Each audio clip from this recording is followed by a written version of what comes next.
de um lugar ordinário, né, dessas artes do fazer, do que nós estamos pensando como identidades docentes, junto ao marido. Tantas coisas que esse encontro traz. Então, eu estou muito feliz e passo agora a palavra para o professor Gerardo. Não vou fazer uma apresentação formal do currículo do professor Gerardo, porque ele, sensível e poeta que é, nós estamos falando do professor Everardo, mas é o poeta Everardo, e aí ele vai dizer muito melhor que isso. Oi, Marcos. Exatamente. É o poeta. Vou passar. Muito obrigada, Everardo, pela sua presença.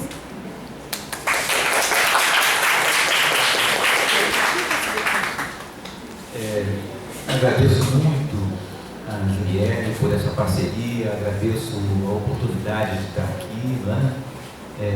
Me sinto hoje assim, ingressando num lugar maravilhoso, que é o lugar desses colegas, companheiros imortais que já imortalizaram a sua fala aqui nas entrevistas públicas, a Flávia, a Priscila e o Leandro, né? Então, eu hoje sou entronizado nessa galeria dos imortais, se não imortais, pelo menos imorríveis, né? Eu queria começar rapidamente falando um pouquinho sobre a impressão que eu tenho da importância desse registro autobiográfico, né? E essa noite de madrugada eu pensando, gente, o que eu vou falar amanhã lá e tal? Eu me lembrei muito, isso de madrugada, a gente não dorme, né? Me lembrei de uma entrevista do filósofo francês Michel Foucault, lá da década de 70, em que ele dizia, no meio do argumento, uma frase que é muito marcante. Ele dizia: a verdade é deste mundo. Ele dizia no meio do argumento: a verdade é deste mundo. Eu acho que ele estava querendo dizer, primeiro, que nenhuma verdade é irrefutável, e que nenhuma verdade é absoluta, e que nenhuma verdade é eterna. Isso faz a gente começar a pensar um pouquinho sobre o lugar de verdade das nossas narrativas autobiográficas, também são deste mundo. Uns 40 anos depois dessa entrevista do Foucault, tem um livro que foi lançado no Brasil em 2014, também de um filósofo francês, que é o Jacques Rancière, em que ele mais ou menos repete isso que o Foucault diz, falando da democracia. Quer dizer, para ele também, a democracia não é algo que nós já tivemos um dia e perdemos, ou que nós utopicamente vamos ter um dia numa sociedade ideal, num mundo ideal, né? Não, a democracia é deste mundo. Ela está em todo lugar onde as nossas práticas singulares e precárias buscam estabelecer relações igualitárias. Sempre que a gente luta para que a nossa relação com as pessoas seja uma relação igualitária, a democracia está presente. Nós não vamos chegar à democracia algum dia. Ela já está presente nas nossas lutas cotidianas pela igualdade. E aí eu fiquei pensando muito nisso com relação às nossas narrativas, porque um relato biográfico, a história de vida de um professor, é uma verdade, transporta uma verdade, né, ao mesmo tempo em que é uma prática democrática, né? Principalmente quando ela assume essa conotação de uma entrevista pública. E aí a inspiração é da Juliette, que propôs que nós iniciássemos dentro do acervo Trajetórias Docentes os registros das entrevistas públicas. Para dizer isso numa linguagem poética, eu diria que a narrativa autobiográfica, assim como a verdade e a democracia, são, na verdade, coisas sublunares, porque estão aqui, não é? Entre a lua e o nosso chão, por onde nós caminhamos no dia a dia. Bom, mas eu queria então entrar um pouco essa é a minha impressão inicial sobre a importância que tem para mim esse relato autobiográfico, contar a vida, narrar a vida. Eu queria então começar a falar um pouquinho, né, já que é importante, então deixa eu falar um pouquinho da minha própria vida profissional. Eu estou aqui na UF há 10 anos, completo agora esse ano, desde 2009, e a minha vinda aqui para a UF tornou meu trabalho específico. Eu diria que tornou até muito específico, porque nós temos um dispositivo na nossa relação de trabalho, que é o da impossibilidade de acumular com qualquer outro trabalho externo. É o dispositivo da chamada dedicação exclusiva. Então, com isso, eu acabei me especializando muito no trabalho acadêmico, né, na formação de professores do ponto de vista da universidade, sempre buscando as parcerias, mas, de qualquer maneira, a gente acaba assim, definindo muito, eu diria, drasticamente, esse lugar da universidade, né? Mas eu diria também assim, que eu não comecei a minha vida de professor aqui na UF em 2009, quando cheguei aqui, né? Na verdade, no ensino superior, na formação de professores, no trabalho dos cursos de licenciatura, eu comecei mesmo no remoto ano da graça de 1984. Lá se vão 35 anos. E uma experiência assim, que para mim tem uma importância muito grande, porque não foi numa universidade pública, mas foi num instituto, num tipo de instituição que tem um lugar muito especial na história da formação de professores no Brasil, que são aquelas antigas faculdades de filosofia. Essas antigas faculdades de filosofia, elas começaram a existir dos anos 50 para cá, e elas geralmente tinham um caráter local, elas eram sediadas em municípios, e aí em geral em municípios onde a universidade pública não alcançava.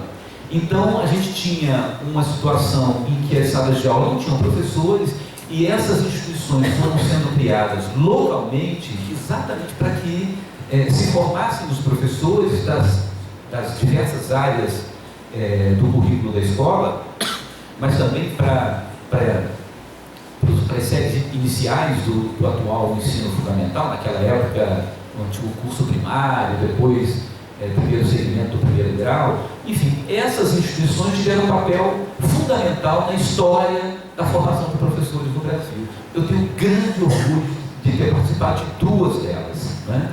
Uma mais antiga, lá no município de Itaperuna, né, quando eu comecei meu trabalho no ensino superior em 84, depois eu conto um pouquinho a parte anedótica desse começo, né?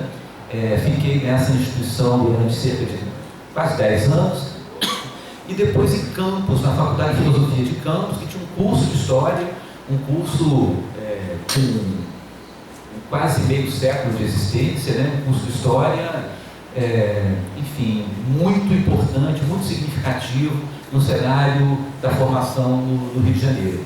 Então, assim, ter passado por essas duas instituições, para mim, foi uma experiência absolutamente fundamental para eu compreender o meu papel, né, na formação de professores.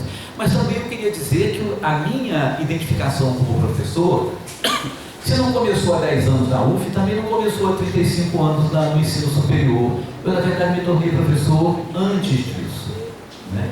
A rigor, eu diria que eu me tornei professor na convivência familiar, e me tornei professor também na experiência na escola, como professor da escola, né?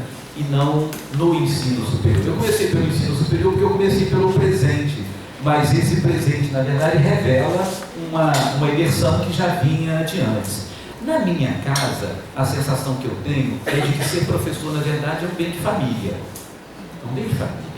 A minha mãe foi normalista na década de 50, naquele tempo que o Nelson Gonçalves cantava, né, minha linda normalista, rapidamente conquista meu coração sofredor. Não tem uma música lindíssima. Imagino, dizem que meu avô era muito bravo, imagino meu pai cantando essa música, e tem um trechinho que ela diz assim, o pai da música é zangado e o remédio é esperar. E realmente ele teve que esperar um bom tempo, ela se formar, não é? Para poder só depois então oficializar o namoro, o noivado, para depois casar, né?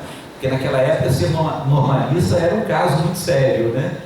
Mas então, a minha mãe foi normalista naquela época e depois foi professora primária a vida toda. Mesmo depois que aposentou, ela continuou trabalhando na escola, e depois que ela não foi mais para a escola, ela continuou com uma alma de professora, né?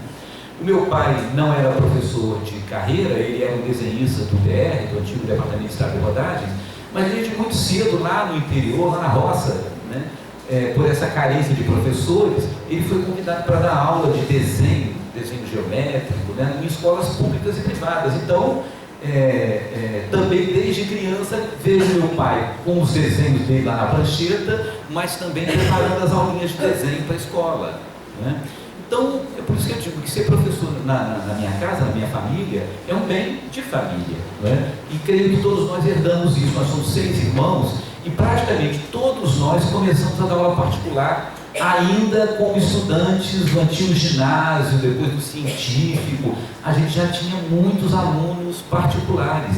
Eu me lembro, eu lá no quarto ano ginasial, primeiro ano científico, estou usando aqui a terminologia jurássica, tá? Então, me lembro muito claramente, assim, com quarto ano ginasial, primeiro ano científico, com aluninhos que eu dava aula particular e às vezes pequenas turminhas. O meu irmão mais velho, que é esse que é professor da engenharia aqui, ele chegou a ter tanto aluno, que meu pai foi num cômodo da casa e colocou um quadro nele. Um quadro com giz. Então a minha casa era uma casa que tinha um cômodo com quadro.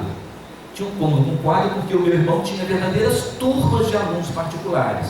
Eu tinha bem menos, né? Eu era um pouquinho mais novinho do que ele, tinha bem menos, mas também tinha lá os meus aluninhos, então eu ganhava um trocadinho, dava para a gente comprar discos na época, né? A gente era apaixonado por discos de vinil, na época vinil é que era o...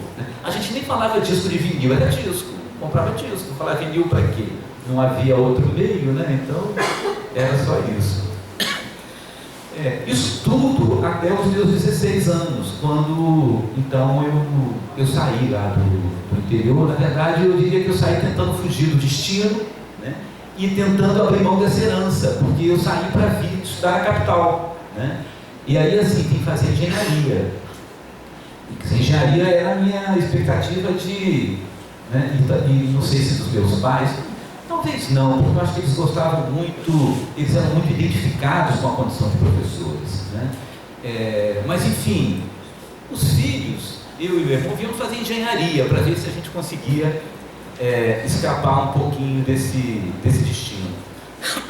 Comecei a estudar aqui na UF Engenharia e fiquei durante alguns anos matriculado e frequentando na medida do possível. A gente vivia o tempo da ditadura naquela época e a gente começou a descobrir ao redor ali da Boa Viagem, de onde funciona a engenharia até hoje, muitas comunidades estudantis, e a vida nas comunidades estudantis é um capítulo à parte. Um dia alguém tem que escrever sobre isso, porque